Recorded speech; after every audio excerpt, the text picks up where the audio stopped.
We are doing a little Halloween skeleton craft. Here's the picture.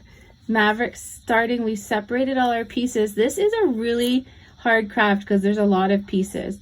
So what we're doing is we put glue on a plate. Maverick's doing it. You want to say good morning, Maverick? Good morning. So Maverick's strategy is to glue the skeleton body, and then he's going to put the pieces. So this is the biggest piece, the head. Maverick's going to try and do the arms.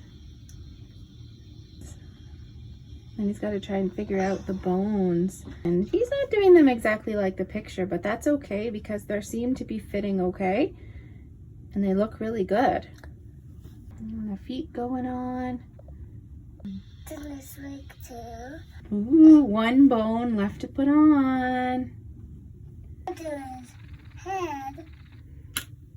He's gonna do the pumpkin. He's gonna glue the face pieces on. So cute.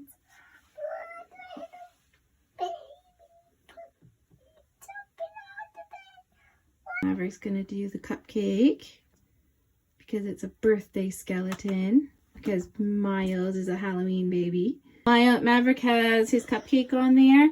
Maverick, do you want to make a puppet or a magnet for the fridge?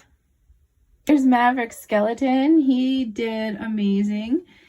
And it's going to dry. And then once it dries, he wants magnets and a puppet stick. So Maverick's skeleton is dry. Now we're going to put the magnets on. Okay, so we glued one leg and we've got the popsicle stick. So we're just going to put it sort of on his one leg, but we also want it to stabilize the puppet. So we put it up into his body a little bit. So, and we also put the magnets up here. And turn him around. We've got a puppet. Spooky, scary skeleton. Spooky, scary skeleton sends shivers down my spine.